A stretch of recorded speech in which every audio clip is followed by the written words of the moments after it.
నేను మీ అందరికీ చెప్పాలంటే నేను కొద్దిగా సుదీర్ఘంగానే చెప్తా. అంజన్న మీరు చెప్పింది ఇందాక తమ్ముడు అన్నాడు కదా, స్పీచ్ ఇస్తారని అనుకోలే అన్నాడు. ఇది స్పీచ్ కాదన్న, ఓట్ ఆఫ్ థ్యాంక్స్. అందరికీ పేరు పేరున మర్చిపోకుండా పేరు పేరున వాళ్ళందరికీ వాళ్ళకి థ్యాంక్స్ చెప్పే విధానంలో అంజన్న మర్చిపోకుండా ప్రతి ఒక్కరికి చెప్పిండు. కాబట్టి అంజన్న మీ బాధ్యత, మీరు దర్శకులుగా, క్యాప్టెన్ ఆఫ్ షిప్గా సినిమానే కాదు ఓట్ ఆఫ్ థ్యాంక్స్ కూడా గ్రాండ్గా చెప్పిళ్ళు. అది లవ్ యూ.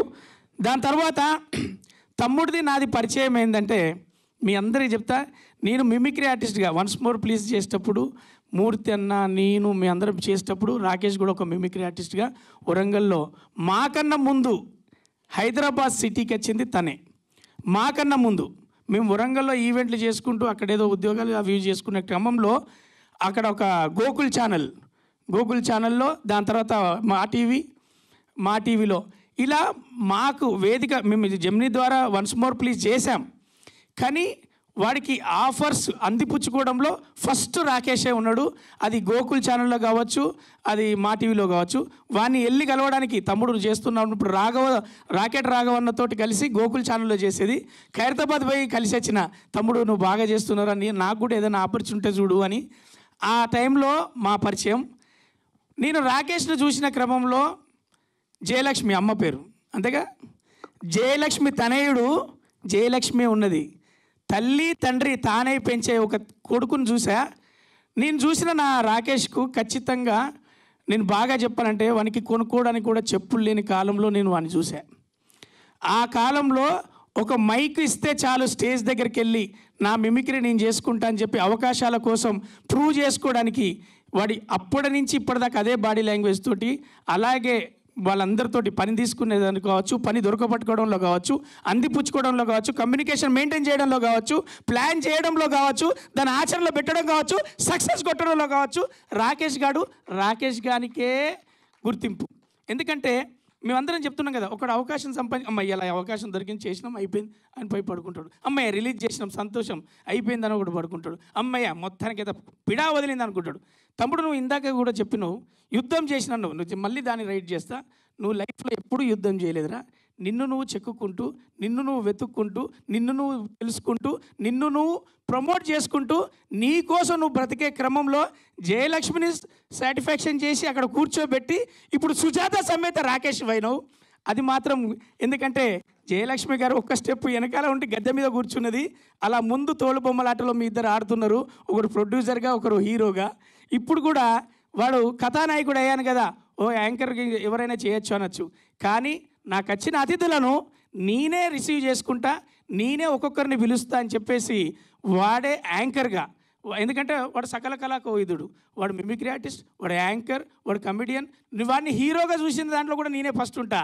తమ్ముడు అవకాశాల కోసం తిరిగే టైంలోనే తమ్ముడు నీలాంటి వాడు అజీబ్ బాడీ లాంగ్వేజ్లు ఉన్నోడే ఒక హీరో కావాలని వెతుక్కుంటూ పోతే మోతీనగర్లో రూమ్ పైన 3 అంతస్తుల పైన ఒక చిన్న రూమ్లో టింకన్న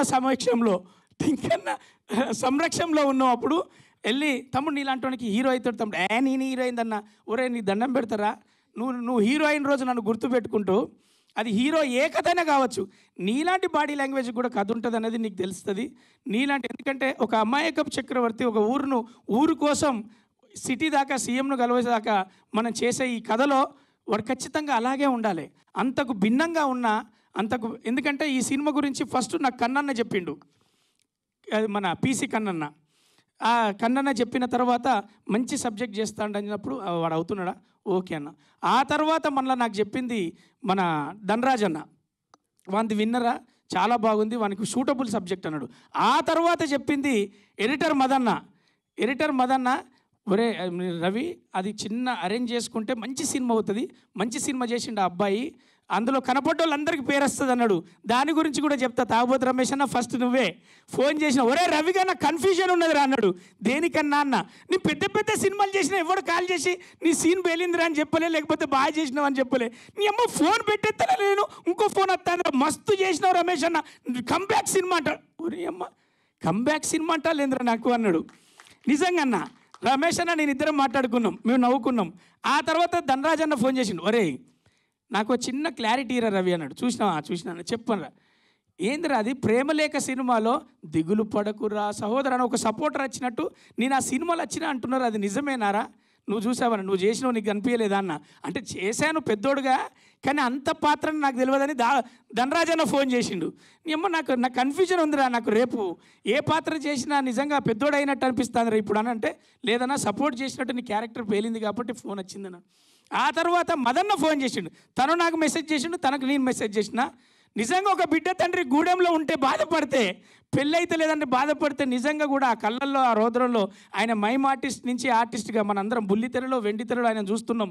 టీచర్గా ఆయన ఎంతమందిని నటులను తయారు చేస్తున్నాడో, నటనలో కూడా అంతే స్టూడెంట్గా అంతే భయంతో భక్తితోటి ఆయన చేస్తున్నది ఆ పాత్రలో కనపడుతుంది.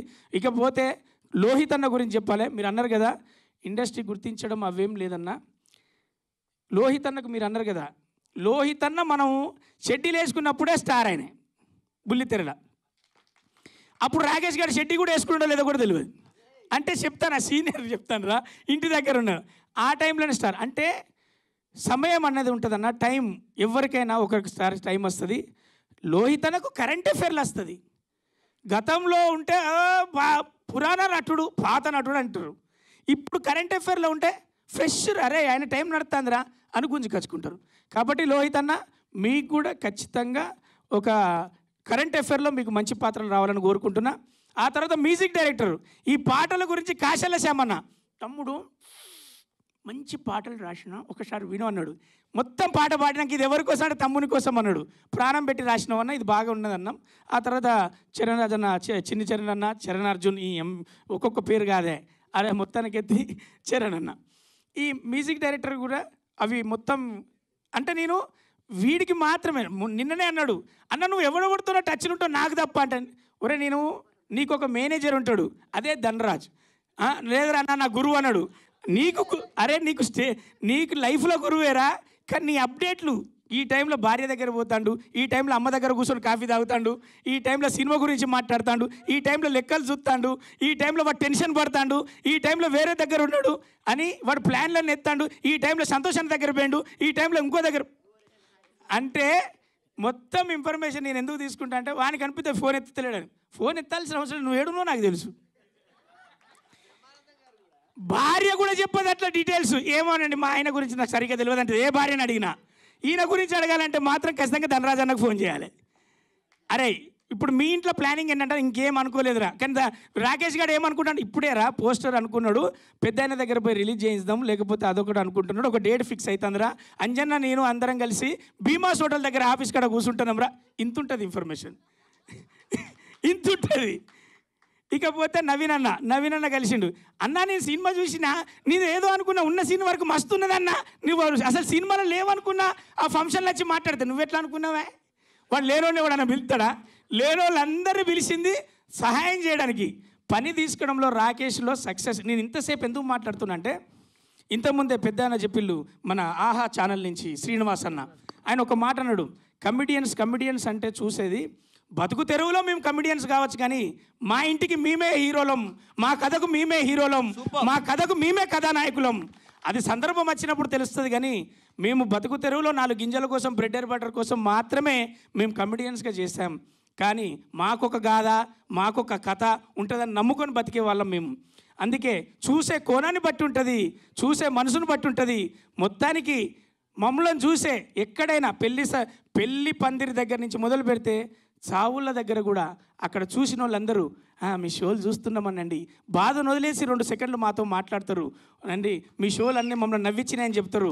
అదే ప్రపంచంలో ఒక అదృష్టంగా భావించేది ఏంటంటే, హాస్య నటుడిగా పుట్టడం, హాస్య నటుడిగా అన్నాన్ని సంపాదించి నా కుటుంబాన్ని సాదుకోవడం ఒక అద్భుతమైన అవకాశం నాకు దేవుడిచ్చింది. ఎందుకంటే శత్రువు లేనిది పోటీ మాత్రమే ఉన్నది, అద్భుతంగా జీవించేది ఒక కమిడియన్ జీవితమే. అది అద్భుతంగా మేము ఫీల్ అవుతూ ఉంటాం.